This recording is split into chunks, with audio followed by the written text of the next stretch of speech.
I have a girlfriend that just is going through it. I mean, it seems like she just cannot catch a break, and their health issues, and it is so hard. And it just seems like every time, there's a little bit of hope, you know, something else happens. It's like whack a mole. And you start to wonder, when is this going to be over? So, good morning. This is Aunt Beth. Welcome to my lamppost. I want to encourage you with what the Lord spoke to me about this situation and others. It hurts when you see a friend going through just really, really tough times. And some of you may be going through it. We all do. It's just right now I'm in a cycle of catching my breath. So, but I want to talk to you about when you're going through really rough times and the road seems very long, because I've been there, done that. I have a couple t-shirts. What the Lord spoke to me about. He spoke to me out of Proverbs 17, verse 3. The refining pot is for silver and the furnace for gold, but the Lord tests the hearts. Now that's not very fun to hear. Okay. But I want to encourage you on a couple things. I mean, I've known for years that the testing gets the junk out. Just not really enjoying the test. But what the Lord spoke up in my heart, I believe, is that there's 3 containers in this verse. The refining pot for silver, the furnace for gold, but the Lord holds our hearts. The Lord holds our hearts. We think about silver going through it, we forget that the pot is going through it too. We're going through it, but the Lord is holding our hearts and He's going through it too. There's a couple things that I wanted to also talk to you about, is that there's different environments or different containers for testing. But our hearts are a precious commodity, and it's carefully managed by the Lord.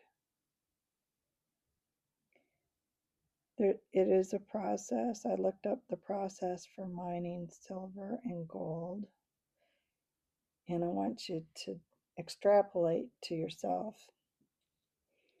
First, it's mined, okay? Then it is crushed. Then it is separated by a smelting process, and it's separated from other less precious things like lead, iron ore. Okay, they're all mixed in there, but they have different melting points and they're separated. And then they're purified. So the smelting and the purification process both involve heat. And this is not a one and done. We all wish it were. It's not. Okay, it has to go through a couple iterations. So when you're purified, okay, so the smelting process has a slightly different container than the purification process. Okay, and that's called cupellation.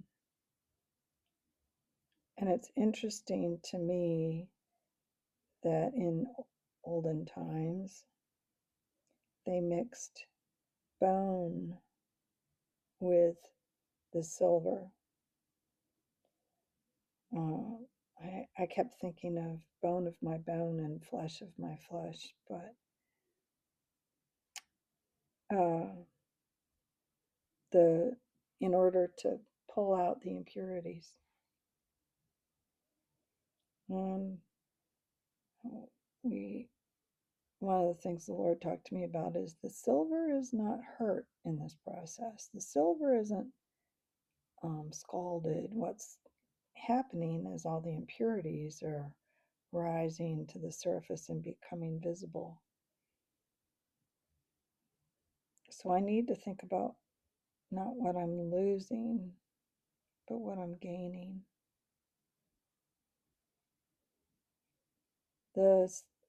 And each time the silver and gold, when they're melted, then they're poured into casting, and the impurities rise to the top. When it's cooled, it's broken off.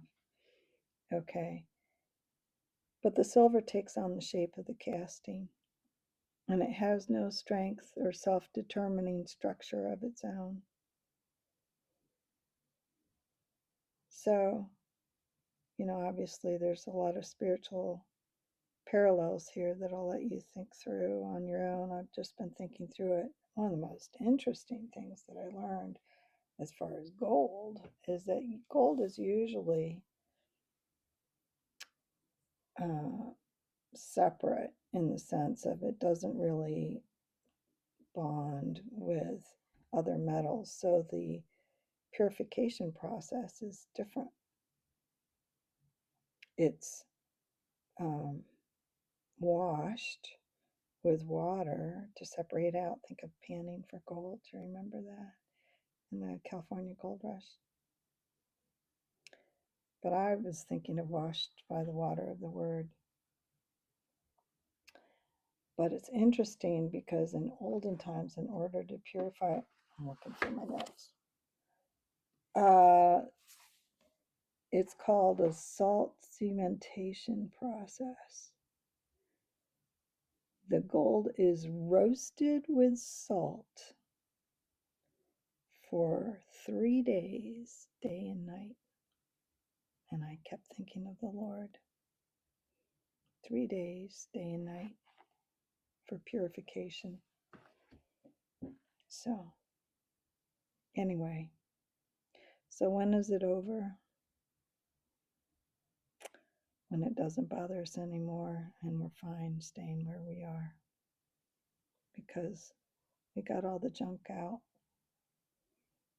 and whatever the Lord's working in our hearts, we're comfortable, stay in there and soak a while.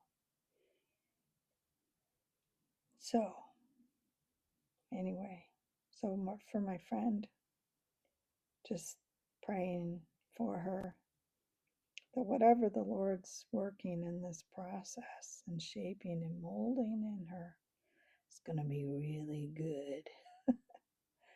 Oh man, the silver isn't scalded, and the Lord holds our hearts. He's going through this along with us. So, when is it over? When we're okay with staying where we are, I think, because the silver isn't scalded. So, I hope this encourages you if you're going through rough times. Your heart is a precious, precious commodity, and the Lord is not going to waste it. Okay. So, talk to you soon. Have a fabulous day.